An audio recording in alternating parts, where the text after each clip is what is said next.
conozcamos el nacimiento de un sindicato en tiempos de guerra en El Salvador. La historia nos cuenta una de las formas de organizarse durante los años de la guerra en El Salvador, entre 1980 y 1992. Como preámbulo, podemos decir que legalmente está instituido por mandato constitucional que todo ciudadano salvadoreño tiene el derecho de organizarse libremente. Sin embargo, durante este periodo, el organizarse requería de mucha disciplina en el accionar y mucha convicción de lucha. La RN tomó la responsabilidad de organizar el sindicato en mi lugar de trabajo, el Hospital Policlínica Salvadoreña. Todo el proceso de organización inicial fue clandestino, ya que de no ser así, se corría el riesgo de quedar en el intento con los organizadores despedidos de su trabajo, acusados de subversivos comunistas, sin garantía de que los demás trabajadores de la empresa lo pudieran impedir. Descripción de la situación política del momento.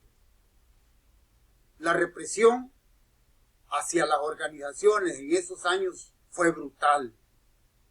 A inicios de 1980 asesinaron a Monseñor Romero y a miles de trabajadores del campo y la ciudad. Muchos abandonaron la ciudad hacia los cerros y montañas cercanas, otros hacia el exterior para huir de la política de exterminio, ya que en esos años los militares que gobernaban El Salvador y toda la derecha que dominaba el poder en América Latina se pusieron de acuerdo en borrar del mapa todo brote de organización que atentara contra sus intereses.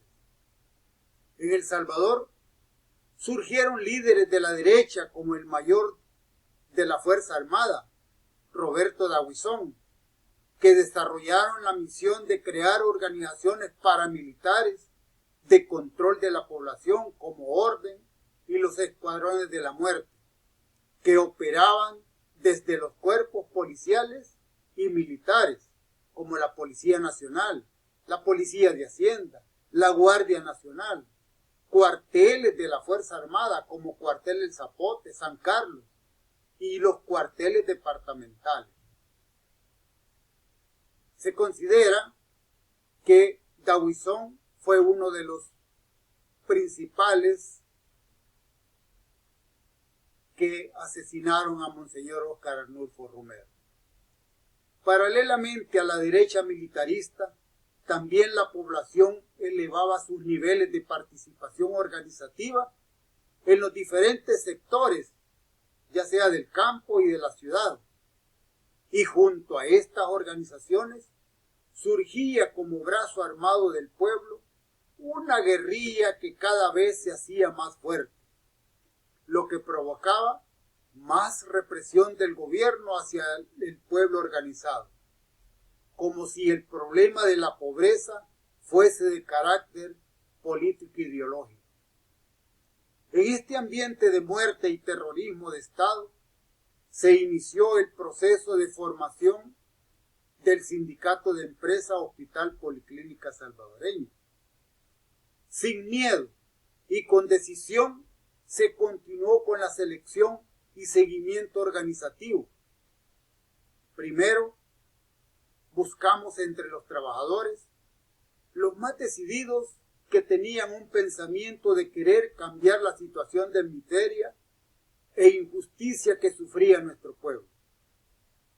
Así encontramos a un compañero como Mario Chávez, que en paz descanse, Manuel Calderón de mantenimiento, Rafael, compañero que trabajaba en el parqueo, Alfredo, cariñosamente el Diablito, que era de mantenimiento, Cecilia, una compañera enfermera, Manuel Alfaro, que era laboratorista, Antonio Quintanilla, de mantenimiento, Marta, una recamarera, la señorita Monge, enfermera, y otros más que se escapan a mi memoria.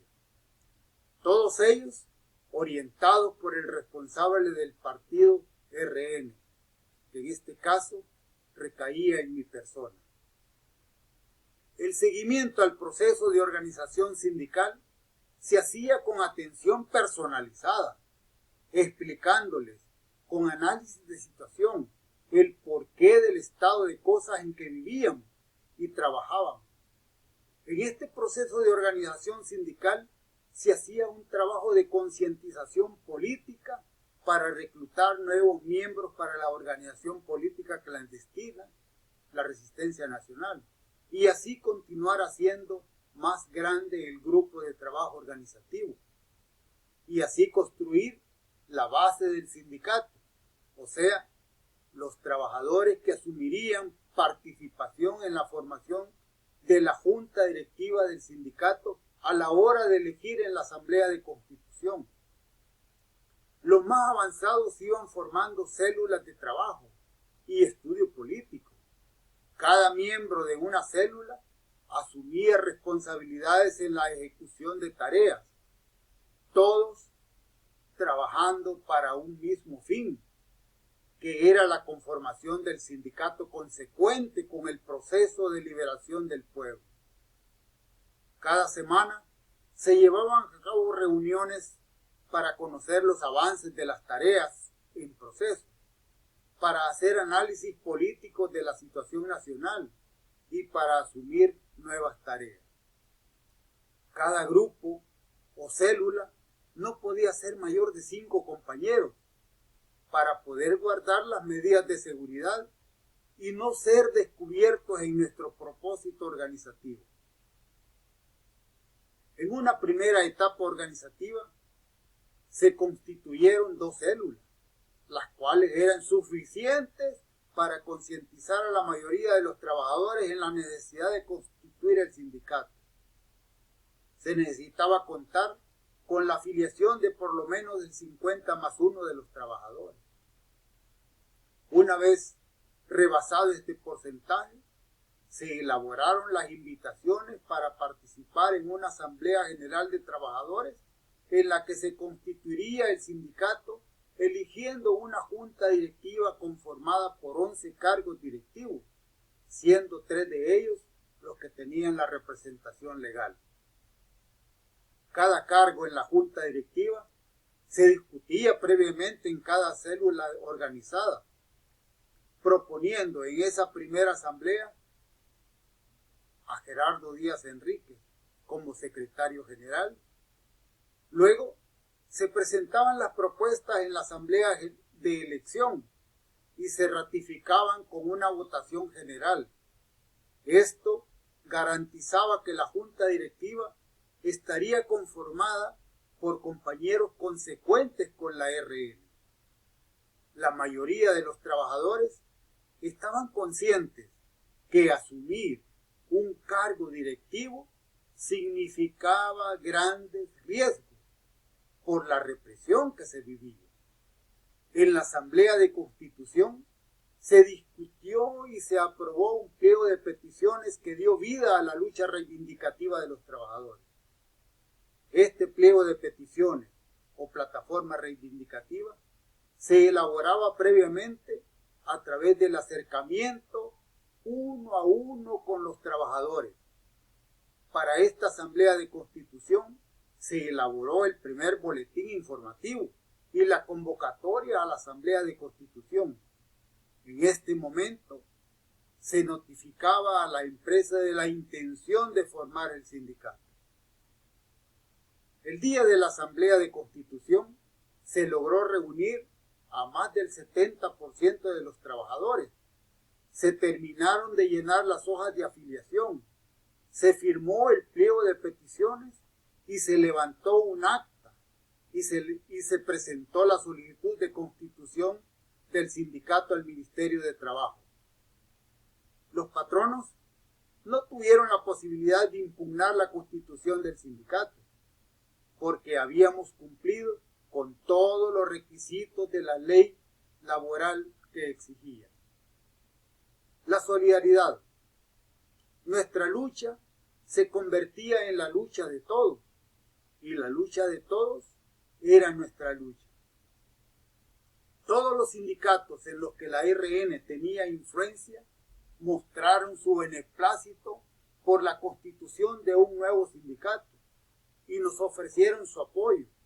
Si tenía la aprobación de la RN, también tenía el apoyo de las demás fuerzas políticas revolucionarias del momento.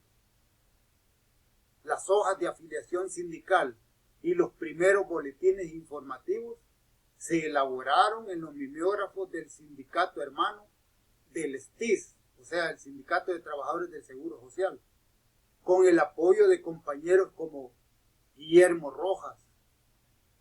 Los colectivos continuaron desarrollándose al interior de las instalaciones del hospital, en los locales sindicales del Seguro Social y locales de los sindicatos bancarios. Así, la solidaridad se construyó a un ritmo acelerado en todo el movimiento sindical. Lucha sindical. El sindicato creció en cantidad y calidad por el trabajo político y la lucha que se implementó. Se lograron momentos de salarios y mejores prestaciones laborales. Nuestro trabajo comenzó a finales de marzo de 1983 y se logró la constitución legal en el segundo semestre de 1984, celebrando nuestro nacimiento con una asamblea general en la que se acordó solicitar la incorporación de nuestro sindicato a FENASTRAS, hecho que se consumó en el Congreso Anual de esta federación en noviembre de 1984.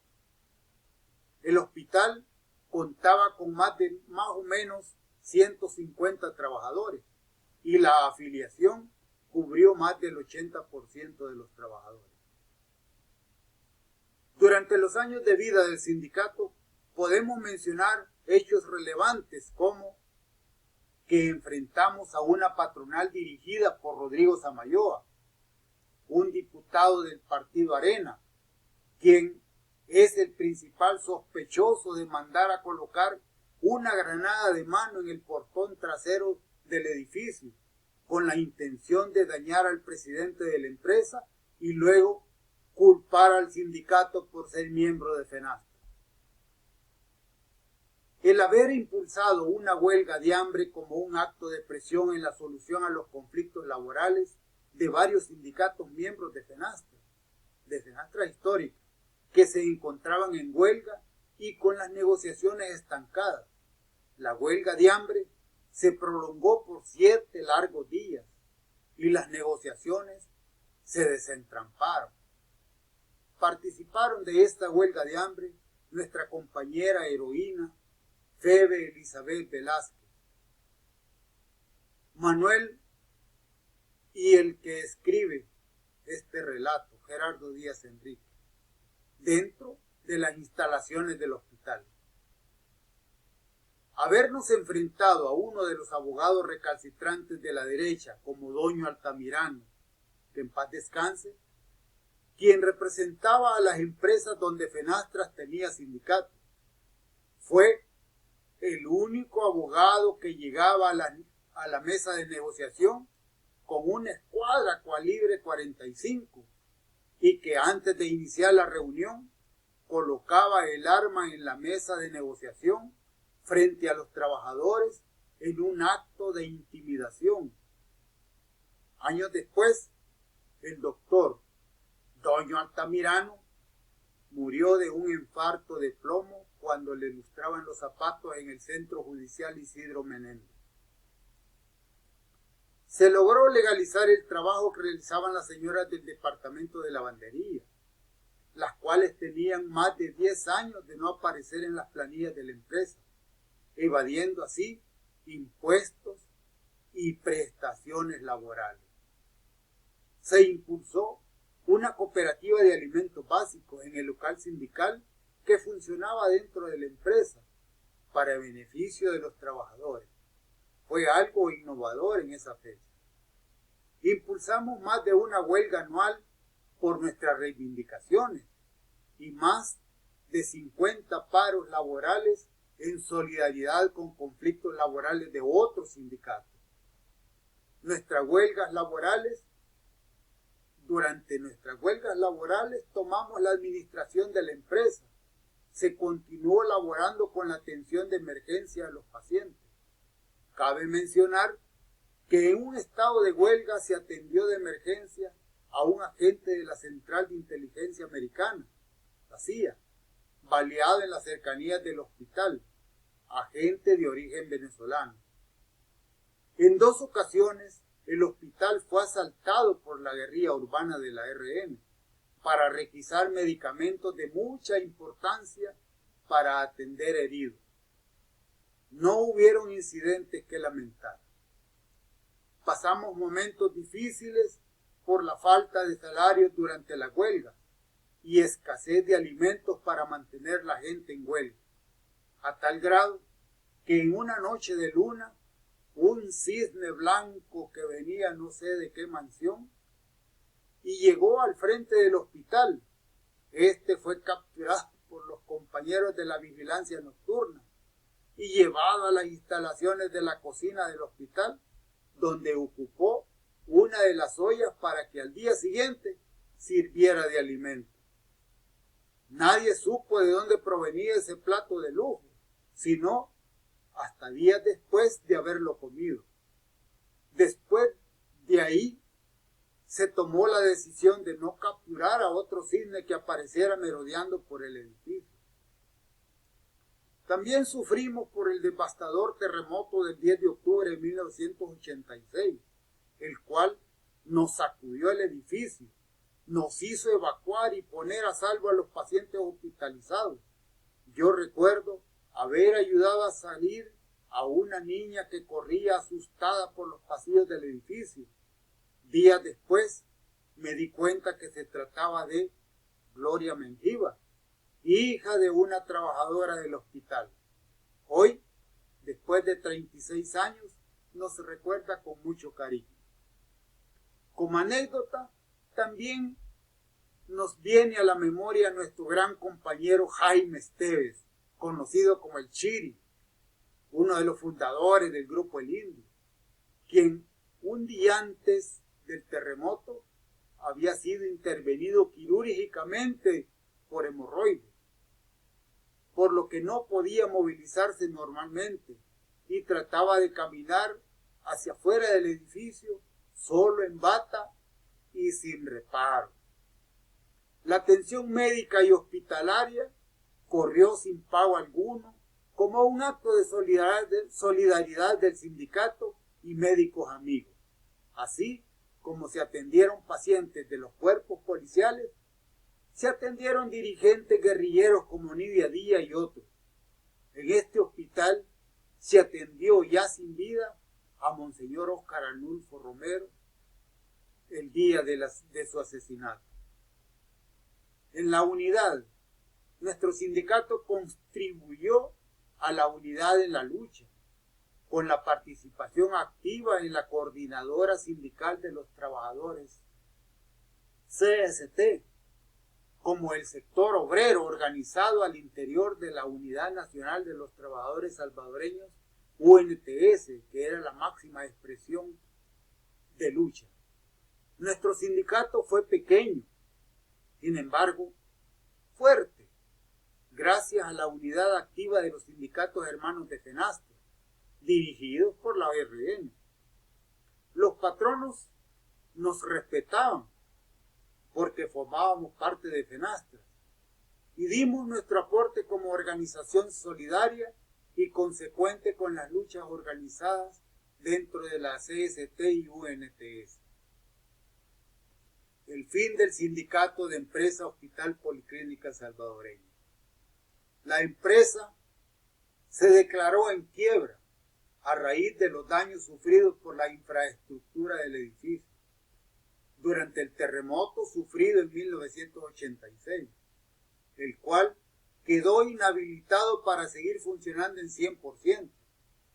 Iniciaron la venta del edificio, se siguieron los trámites de disolución de la empresa y pagando salarios e indemnizaciones de los trabajadores, con lo que el sindicato terminó su función y su registro como organización sindical. Hoy recordamos con mucho orgullo, después que terminó la guerra en 1992, desapareció la Unidad Nacional de los Trabajadores Salvadoreños UNTS. El movimiento sindical dejó atrás los lineamientos revolucionarios y optó por seguir los lineamientos de un partido eleccionario y perdió su capacidad de unidad, solidaridad y lucha por los derechos de los trabajadores, que es su razón original de ser. Un agradecimiento público a los directivos de Fenastras Históricas. Mención honorífica para Febe Elizabeth Velázquez, nuestra heroína, que en paz descanse. El compañero Rodolfo Andrés Prieto, que en paz descanse. José Daniel López Meléndez, que en paz descanse. Ricardo Jovel, Susana Dolores Rodríguez, Celia Masi, Mario Palencia, Blanca Margarita Orellana, Roberto Guatemala, Vilma Castro y al compañero Héctor Bernabé Recinos Aguirre. Escribió y narró para ustedes Gerardo Díaz Enríquez, ex secretario general de Fenastras, en esta fecha de agosto del 2021.